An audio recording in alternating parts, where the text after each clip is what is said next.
Let's take a look at a couple of different and great ways to do a turkey on the grill. Whether it's a charcoal grill like our Broil King keg or on the rotisserie on our Broil King Sovereign XL90, it's really easy to do and you're going to get an awesome result. Let's get into it.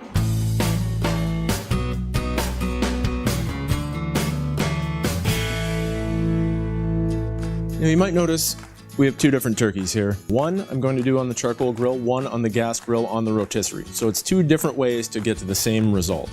What I've done already that you guys don't necessarily need to see is I've removed the neck, the giblets, and so on from the turkey. So we're just going to quickly pat the birds dry. It helps with the adhesion of your seasoning, gives you crispier skin as well.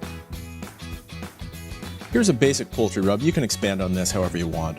I have ground black pepper, some fine sea salt. You can use regular table salt here too, nothing crazy. Ground sage, don't get crazy with this, it's strong stuff. Oregano, thyme, and rosemary.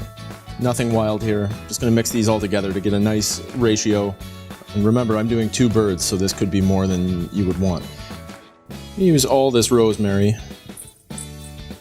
Add about half the salt, see how it comes together. Maybe more than that will be required. We'll see. Got a nice mix there. Now this is going to be a little bit odd because some of the herbs are so light and the pepper and the salt tend to be a little bit heavier. So you want to keep it moving, keep a bit of a swirl there so you get a nice mix to it, right? I'm just going to make a quick compound butter to actually put under the skin of the turkey. And then we're going to rub the outside of the turkey with butter as well. It gives you awesome crisp skin. So what this does, you're adding fat into the breast meat on the turkey. It keeps it nice and moist and nice and flavorful as you cook it. So you get a better result. What I'm going to do now is add in about a third, maybe a quarter of our seasoning into the softened butter. Don't microwave your butter to soften it, just a bowl of warm water also helps too. So we've got our seasoning there. I'm just going to mix this up. And this is what we're putting under the skin. It's not necessarily what I'm seasoning the outside of the bird with. You could do it all in one shot if you want. One of the challenges with poultry is that it's difficult to season through the skin. So what you have to do is actually open up the membrane between the breast meat and the skin, and we're going to season in between there. You have to do this on both sides. There's quite a strong membrane that runs right down the breastbone when you're trying to do this. So open up both sides, you'll get a better result doing it. So it's one side, now we go to the other. There we go. So there we go, that's an easy way to get your turkey set up for seasoning. Let's get the compound butter in there.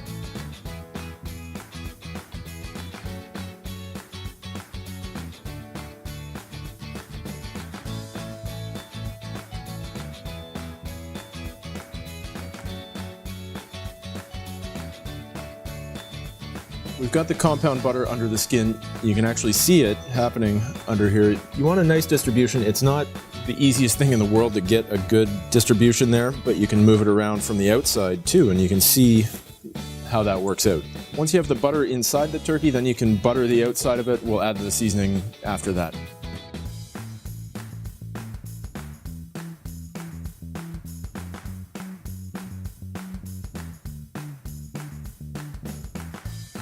At this point, we have a nice coating of butter on the outside of our bird. I'm going to give it a good seasoning with our barbecue rub, and then we can get it right on the grill.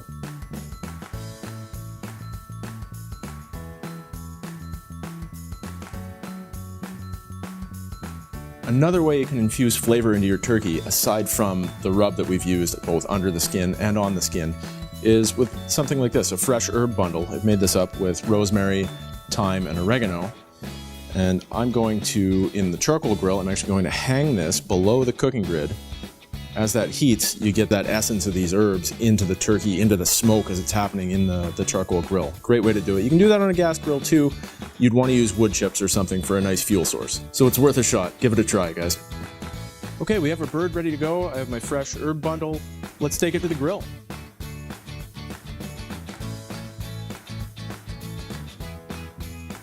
So we've got our turkey ready to go. The fresh herb bundles on. The keg is about 350. Here we go.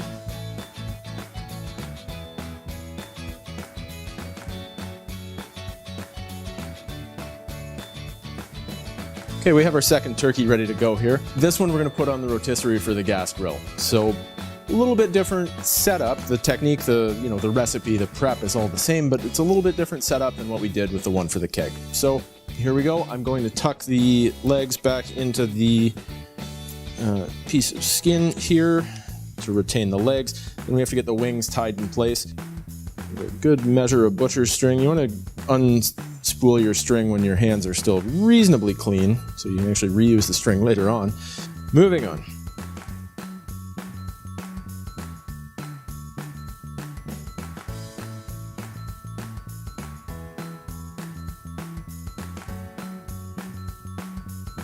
So let's get the turkey set up on the rotisserie, then we can go to the grill. Now I have this fork secured on the rotisserie. I'm going to feed the spit rod through the cavity of the turkey, and in the process I'll end up retaining the drumsticks in place.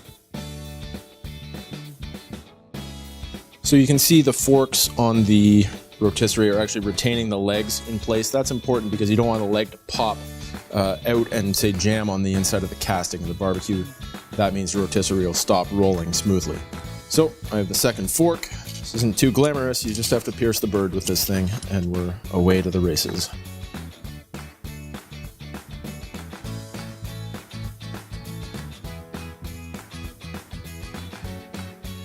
So we keep using the drip pan at this point. It's going to keep everything nice and clean, and now we'll go to the grill.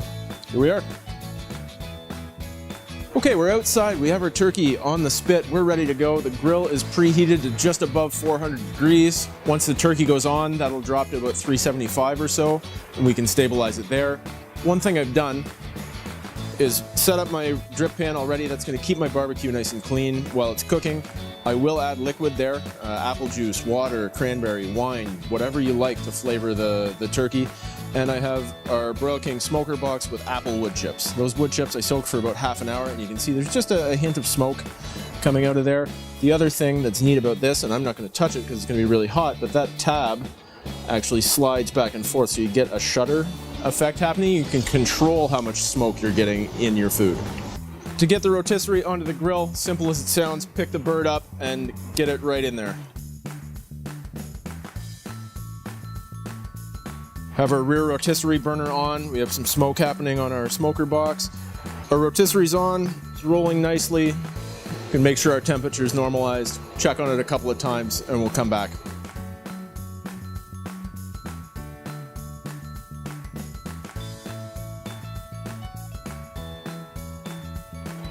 Okay, we're just coming up on the 3.5 hour mark. This has been between 300 and 325 degrees the entire time it's been on the grill. I checked the temperature a couple of minutes ago with a probe thermometer. Internal temperature on the breast is over 170. On the drums and thighs, it's over 180. That's exactly where you want to be for the turkey to be done, but not dry. We're going to take this off the grill, let it rest for about half an hour, and carve it up, see what we got. Let's get to it. Look at that. Nice crispy golden skin. Now we flipped this once during the cooking process. We'll probably get a better result by doing that. Do you have to flip your bird every time? No, you don't, but this seems to work, so I'm sticking with it. Best way to get it off the grill, get your tongs. If you have a silicone oven mitt, you can do this too. So what I'm gonna do is just get into the cavity of the bird, pick the whole thing up with these tongs. Got my drip pan nice and close to the grill. Let's see how we look on the other side here. Yes, look at that. Look at all the juices. That is going to be fantastic. At this point, we've reached our ideal temperatures on the turkey, 180 degrees in the breast, 170 degrees in the legs. I have my roasting pan, I have my large cutting board to support it. What I'm going to do now is loosen the far fork on the rotisserie before I take it off the grill and slide the entire thing into the pan. Let it rest for about half an hour and it's ready to carve. We'll look at these guys side by side and we can dig in. We've had about half an hour to rest. 3 turkeys ready to go. 1, 2, 3. This is the one that we did on the keg. That's the one that we did on the rotisserie. Looking at them, not a huge difference between the two. The one thing you may pick up a bit differently is smoke flavor. Because this was done on the charcoal in the keg, you're gonna have a stronger, just general smoke sort of taste. The one that we did on the rotisserie, we used our Broil King smoker box with applewood chips in it. So 2 different versions of the same execution, kind of like we talked about from the beginning. What we're gonna do at this point is take the turkey, put it on the cutting board, we can carve it up, and then we get to eat. Let's do it. Once you get your turkey carved up, pair it with some fantastic side dishes, bring in your guests, and enjoy.